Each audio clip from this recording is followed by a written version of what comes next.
Hi everyone, welcome back to another video. Today I'm going to be showing you all the process that I go through to creating reference photos for my art, and hopefully these tips can help you too.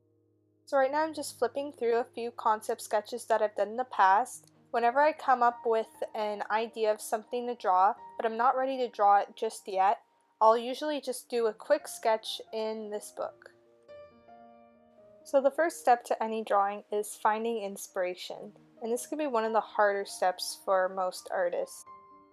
What I do to find inspiration is I go on Pinterest or Instagram and I look through various photos and drawings and see what piques my interest.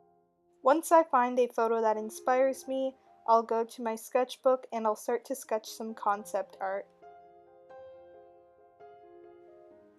So now, just based off of the reference photo that I saved, I'll start a very loose sketch and I'll begin adding more creative elements that will make it more of a concept sketch.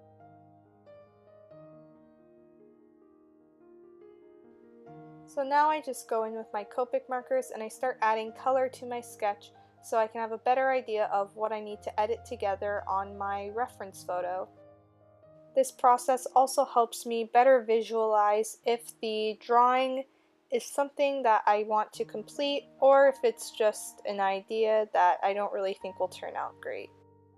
What's also great about doing a loose sketch before I start a drawing is I can easily make changes before it's too late. So here's just a side-by-side comparison of the photo and the concept sketch. By the way, the model I'm drawing is Roxy Horner. Now that my concept sketch is done and I decided that it's something that I want to turn into a finished drawing, I'll start to edit my reference photo. The program I'm using to edit my reference photo is called Procreate, and I believe it's about $7 or $8.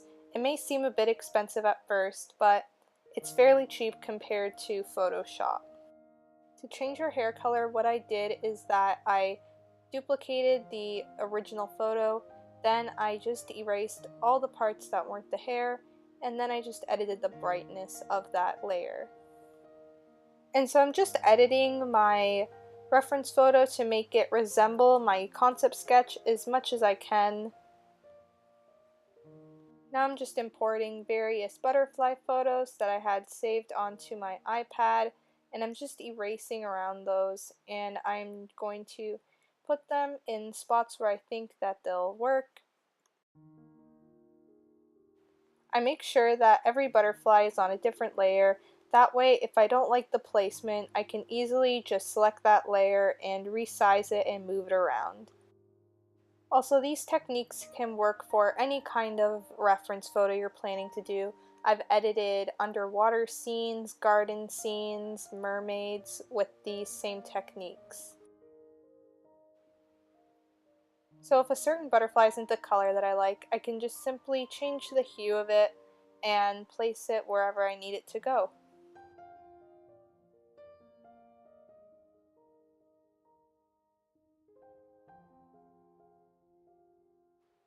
I also decided that I don't like the way that her eyes are facing, so I just decided to edit the eyes so that they're facing the camera, sort of, and I'm also changing the color of her eyebrows so that they match her hair.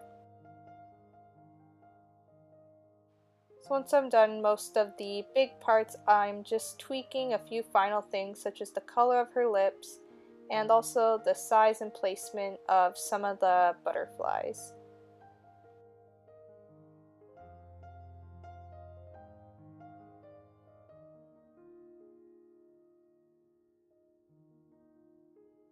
So here's the final reference photo I came up with. I changed a few things, I redid the hair, and I added a few more butterflies and changed their colors a bit. In a few weeks I'll be drawing this photo, so you'll get to see how the concept sketch looks compared to the reference photo to the final piece. Here are a few concept sketches versus final pieces. So these are some blue diamond lips that I thought of. As you can see, the concept sketch and the final piece aren't always super similar, but doing a concept sketch can definitely help visualize how the end piece will look.